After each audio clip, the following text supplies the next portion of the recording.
You're listening to the Frequency and Flow podcast with Brie Couric, episode number 44. In this episode, I'm going to be discussing the most important leadership roles that you need to fill in your intuition-led business.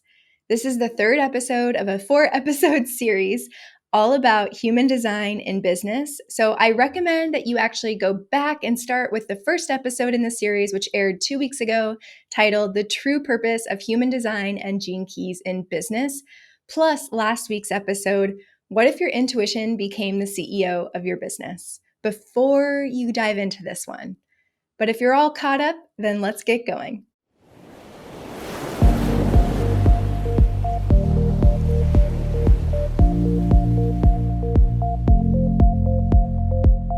In August of 2020, I was at a major crossroads. On one hand, my business was successful by all external factors.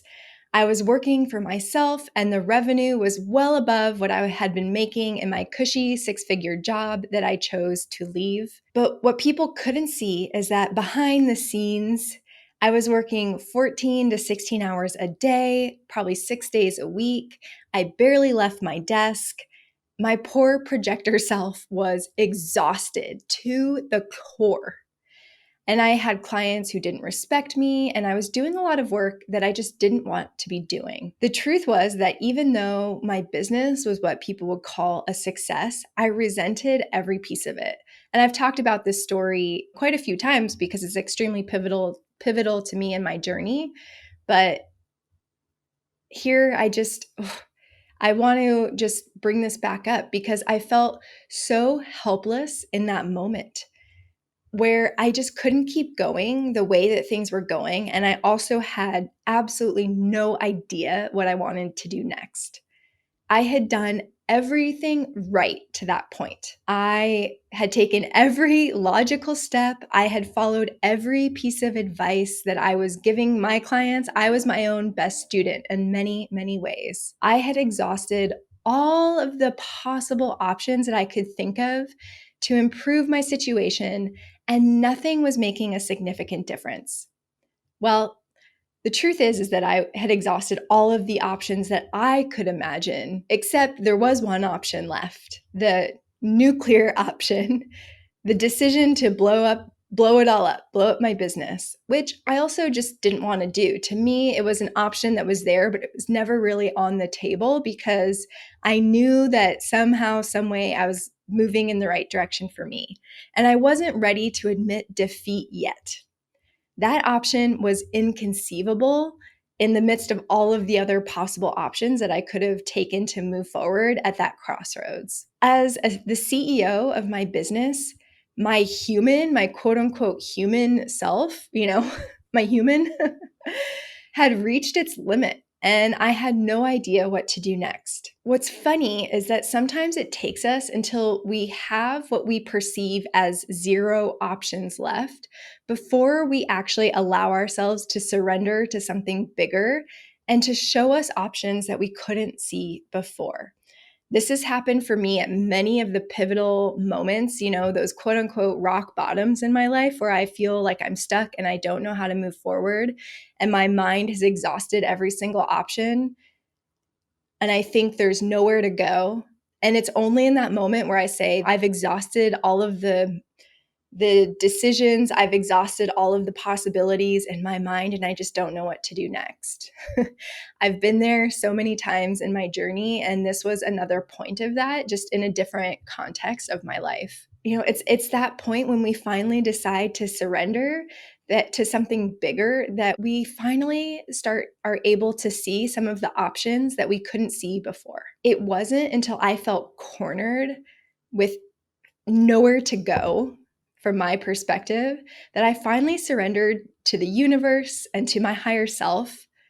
I spent a lot of time journaling, praying. I took an extended break from my business because I just didn't know what to do at that point. And the funny part is that once that happened, the next steps became crystal clear. So much clearer. And, with my splenic authority, I just knew, like it just kind of dropped through really, really quick. It became crystal clear that I had to essentially blow up my business in order to create something that was better aligned for me. That's right. The path that I had called the nuclear option was actually the right choice for me at the time when I finally surrendered and let my higher self take the lead. I couldn't see it at the time because my ego was not even allowing me to consider it. What about all the revenue that my business was generating? What are you going to do instead if you blow up your business? Like, what is your plan going forward? How is this going to look to everyone, your family, your friends, the outside world, your clients, your audience, like all of these things? What will this look like? I had none of those answers. I just, that was my ego asking all of these questions. And I had no idea what the next step was after the nuclear option. I just knew that the nuclear option was the right option for me.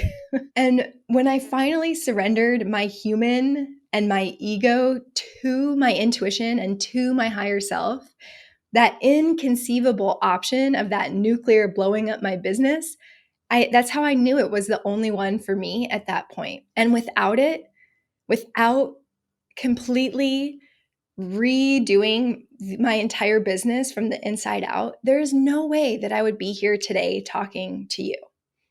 There was a lot that I needed to surrender and release and redo in order to get to where I am here today, feeling confident to use my voice and feeling confident to walk you through these lessons that I've gone through as well. In last week's podcast episode, episode number 2 of the 4-episode podcast series, we played around with a fun thought experiment. What would it look like if you promoted your intuition to the CEO role of your business? What would happen?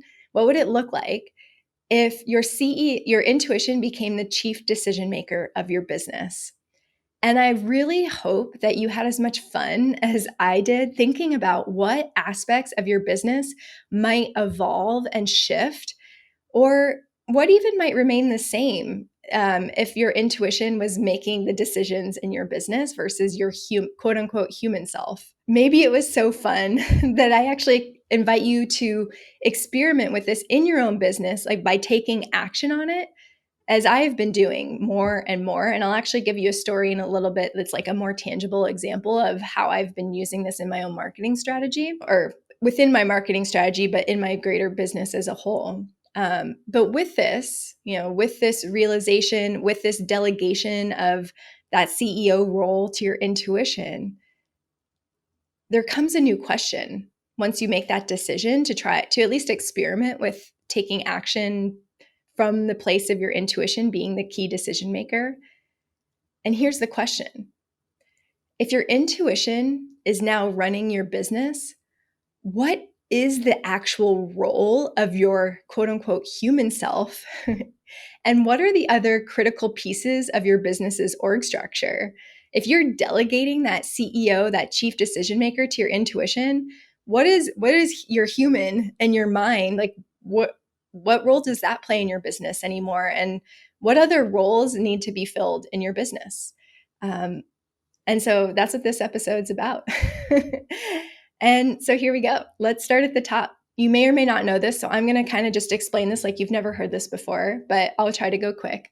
So in a traditional corporation, especially a publicly held corporation, there's a board of directors and there's a chairman of that board of directors, right? And so the board of directors of a corporation is usually comprised of very experienced visionaries, people who have years of experience and just are kind of those visionary people. The board of directors, their goal is to have the focus on the very long-term view and growth of the company. They see where the industry's heading, they see where the world is heading, and they see the company's fit in that. And they're making sure that strategically at literally the highest level, that the company is kind of making its way in the way that they see the world heading, and that it will continue to grow even with all of these big environmental and economical factors happening. The CEO of the company, who could potentially have a seat on the board of directors, and in many companies does, the CEO of the company is in charge of understanding that vision. So seeing that vision that the entire board of directors sees, they see this vision being set, And they're responsible for creating the plan, taking all the steps to implement the plan, and mobilizing the company and the employees as required to make it happen. So the CEO is kind of the middleman between the visionary and the entire company of employees who are making everything happen in the business to make sure that the company matches or meets or steps into that vision that the board of directors has. So, as I mentioned in the last podcast episode, the CEO is that chief decision maker for the company. They create that plan of action and they ensure that things happen so that that big high level vision is met. They're both the key decision maker, but they are also the key middle person, right, between the vision and the inspiration and the action.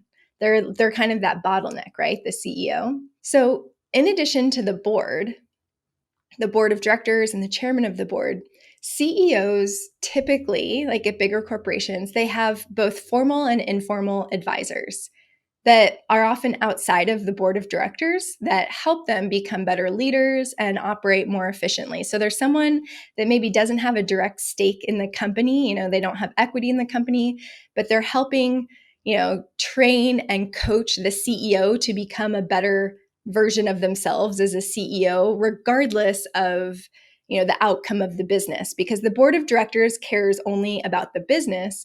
But CEOs typically have coaches that are for them as the person, like specifically to the CEO, being the CEO of the business, and these advisors and mentors and guides, those advisors to the CEO often don't have a direct stake or equity in the company, so there's not necessarily a conflict of interest. These advisors, whether they're formal advisors or informal advisors, they help them become better leaders and operate more efficiently in that middleman, in that executive function, in that chief decision maker function. And then underneath the CEO, so underneath the board of directors, the chairman, underneath the CEO and his or her advisors, there's all these different functions of the company that are necessary to make these goals and these visions become a reality.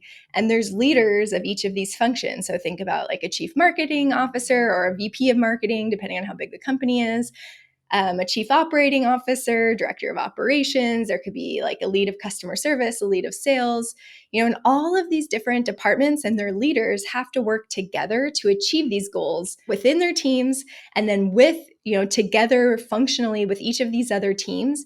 And the CEO is the person who is overseeing it all. Each of these functions, marketing, sales, operations, is primarily acting on behalf of the decisions and the direction that the CEO is given.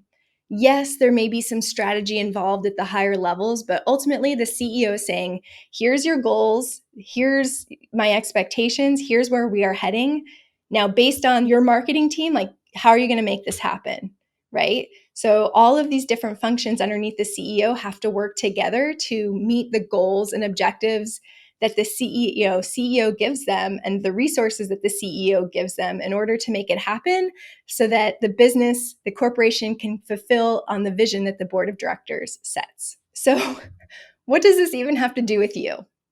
A solopreneur who is either a solopreneur, one-person team, or maybe you're a business owner with a very small team. What does all of this have to do with you?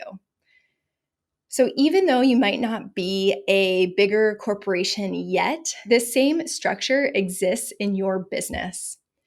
Even if you are a solopreneur, you still have a board of directors. Even if you're a one-person team, you still have a board of directors. But the chairman of your board of directors is actually your highest self. And the rest of the board is made up of your universal support team. So your spirit guides, your angels, your ancestors, whoever you call on outside of yourself to kind of help set that vision or set the direction that your business needs to be heading. And with your intuition as the CEO, like we talked about in the last podcast episode, and like we're talking about here, like taking it a step further, your intuition as the CEO is responsible for regularly meeting with your board of directors, your universal support team, and passing that information from them, that wisdom, that direction, that information through to you. So your intuition, whereas a bigger corporation I was just describing, that CEO who's a person, is that middleman between the vision and the action. Your intuition in your solopreneur, purpose-driven business, your intuition becomes that middleman, middle woman. But it also translates, it translates that bigger vision and purpose into the more tangible steps that your human can implement in this 3D world. When you place your intuition in the CEO role of your business, your human self, your ego, your overthinking, over logicking mind can finally take a step back, and that human self, your logicking mind, your, like the action taking in this 3D world, that is the role of the CMO, like chief marketing officer, CMO. Your human self can step into those more functional and action taking roles because your intuition is in the CEO role. And what this means is that your mind doesn't have to figure it all out, because your human self is just taking direction from your intuition, who's taking direction from your higher self and board of directors of your universal support team. Your mind doesn't have to figure out how all the pieces move around, and your mind doesn't have to figure out in like 20 steps ahead. Your intuition and your business board of directors have that taken care of, and you can just trust it. And when your intuition and your higher self board of directors are taking the lead, you can just listen to what your intuition, your CEO is telling you, and you can just take action, and you can trust that it's the right action, even if it doesn't make sense, even if it seems illogical. But it takes that entire pressure and it takes that entire weight off of your shoulders of having to figure everything out when you allow the right pieces to step into the right roles in your business. All your human your human self and your mind have to do is to be able to clearly hear what your intuition is actually telling you to do, so that you can take those aligned actions in this 3D world to market, sell, and operate your business. The biggest priority of your quote unquote human in business is to nurture that partnership, that dance, that relationship between your human and your mind with your intuition, to trust what your intuition is saying and to follow its directions quickly and efficiently as possible, or in the divine timing for it. And this is where human design and gene keys really come into play and are so impactful, because human design and gene keys are these formal and informal advisors that make the CEO better in their role. Human design and gene keys do that. That is their role, to strengthen your intuition. They are the advisors to the CEO. They strengthen the voice, your intuition's voice. They strengthen the presence of your intuition, and they make your intuition more effective and efficient in its decision-making and plans of action. And it makes it better and easier to communicate what your intuition is telling you to your human self. Quick summary here. As CEO, your intuition reports to your highest self and your universal support team on the board of directors for your business, for yourself. And your intuition gets trained and refined by human design and gene keys, so that it can clearly direct your quote unquote human self, your mind, on what actions are needed to effectively move forward in your business. So when you think about this new org structure in your business specifically, doesn't it feel like a relief almost? Doesn't it feel so much easier when it comes to all the different pieces that go into growing and building a successful business? It takes so much pressure off of your mind that's probably overanalyzing, over logicking every single decision and action you take at every moment. Your mind is constantly, if you're like me, every moment your mind is constantly doing calculations and analyzing and using logic to figure out the next best step. But if you delegate all of that to your intuition and focus your energy on strengthening that relationship between, making your intuition the strongest middleman possible between your highest self and your human self, doesn't that just take all the pressure off your shoulders? Doesn't that make things seem a little bit more fun and exciting and interesting in terms of your business? Instead of having to figure it all out, you get to take direction. Your mind, your human self gets to just take direction from your intuition that you trust, and you just get to run with it. When you put your intuition into that CEO role, all of that pressure and all of that responsibility to make the right decision just gets lifted. It gets lifted off your human shoulders, and all you need to do is just follow direction from your intuition and have the most fun and most enjoyment while doing it. When you follow this org structure for your business, it means that it's not all on you, your human self, your mind, to figure out how to make your business successful, because you have an entire team and support structure guiding you. You have tools such as human design and gene keys. You have your highest self and your universal support team that make the entire system more efficient and more effective as you take action within your business. And so I know this is somewhat abstract, this podcast episode specifically. So I want to give you one more quick tactical example of how I honor this org structure in my business for a recent decision or set of decisions that I've made for my marketing strategy.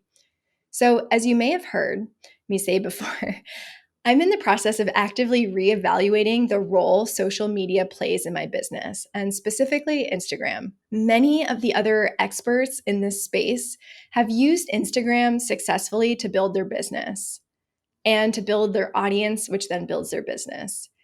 And in my mind, I have also put the mental pressure on myself to feel like I had to do this also. And through this, I have gone through so many iterations of the purpose of Instagram in my marketing strategy. I've prioritized it where I focused all of my energy on it and used it to post in-depth educational posts that get a lot of engagement, but that prioritization just exhausted me and depleted me, made me very bitter. My projector bitterness came through very strongly. I've also gone the path where I decided to focus on other channels, other marketing channels instead, and only posted repurposed content only on Instagram. And then there's also been times where I just paused and didn't post anything for a month or two at a time. Like, I've kind of taken every single path with Instagram. My mind was like, well, maybe you try this, maybe you try this. And I've experimented with everything my mind told me to do, or that is a possible logical next step. And none of it really seemed to feel good or seem to fit. I just didn't know what to do with it. And my mind was like, okay, like there's nothing else to do. And it felt very kind of depressing, honestly. It was only when I realized that my mind was tired and exhausted from all of that decision making and analyzing and thinking logically. That's when I realized I had the light bulb that my human and my ego were fighting my intuition to be CEO. My mind, my human, my ego were all fighting to be the CEO. And I wasn't consulting the better decision maker, which was my intuition. And so that was a light bulb moment for me. And so after that light bulb moment, I took a little bit of time to shift my focus from figuring out the next step to take with Instagram. And I focused my attention to connecting with my intuition so that I could be guided into the next step. And that is a very big difference. That requires a pause sometimes. That requires stopping, which feels very uncomfortable if you're someone who's used to taking action. But when you allow that pause and you allow that space, the next steps will become a lot more clear. But you have to sit through that almost painful moment, especially if you're like me and you like to take action, And when I took that pause and I just allow my intuition to speak through more clearly or come through more clearly, my intuition, it was very clear that I feel the need to deprioritize Instagram, to let go of the structure, that content plan that I was forcing upon Instagram, and to be open to different ways of growing my audience, to think outside of Instagram when it came to how I build my audience and my business. And since I made that decision and I took that pressure off and just kind of said, my intuition gave me that guidance to just deprioritize it. And when I gave myself that space and just said, okay, great, intuition, you've got this. I'm just going to deprioritize it in terms of what I do day to day. You're going to tell me what to do next. That was how my mental conversation between myself and my human self and my intuition went.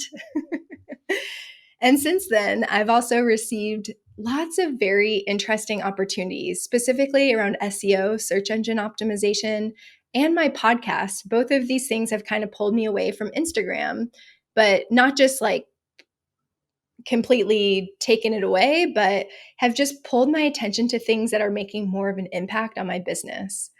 And these opportunities don't only feel correct to me, but they're exciting for me. And when I check in with my intuition, they are also super aligned with, you know, not just my intuition, but they're also very aligned with aspects of my human design.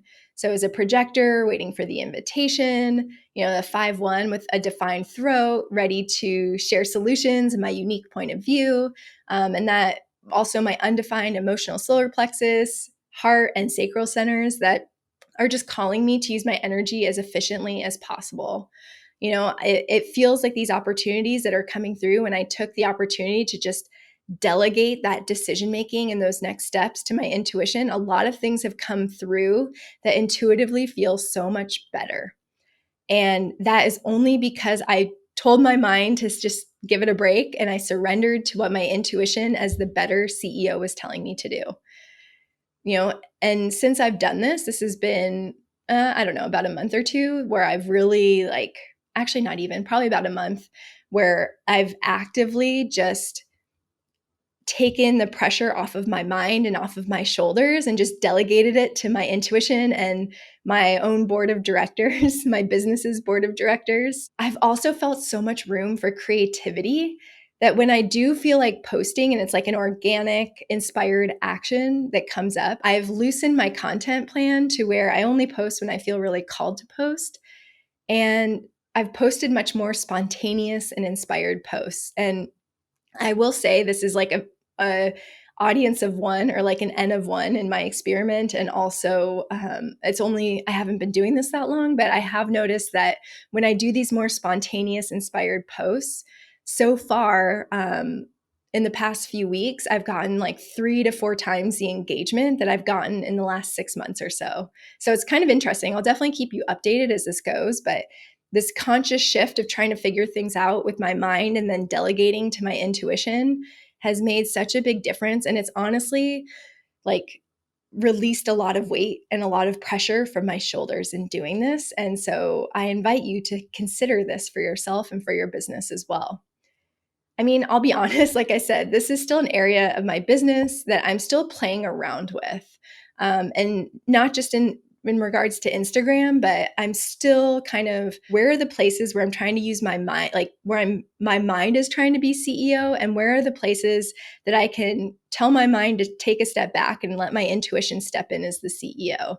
I'm still digging into where I'm doing that, because as a natural, like mental kind of person, a logical person, and someone who identifies as more of that overthinker, it's not like I snap my fingers and one day this is gone, but where I see myself trying to overthink about things and just becoming aware of it and taking the step back to just let that intuition come in more and tell me what are the right actions going forward. It's made a big difference so far. So I'm sure you'll hear about this from me going forward, like how this continues to evolve. But interesting things have definitely started happening when my human mind finally surrendered to my intuition as CEO of my business and has let each of the leadership roles in my business that I discussed today be filled in a more aligned and pressure-free way. If aligning your business and marketing strategy to your human design is something that's calling to you specifically, you can take the first steps forward in my free new workshop series, Human Design, Marketing Strategy, and Business Alignment.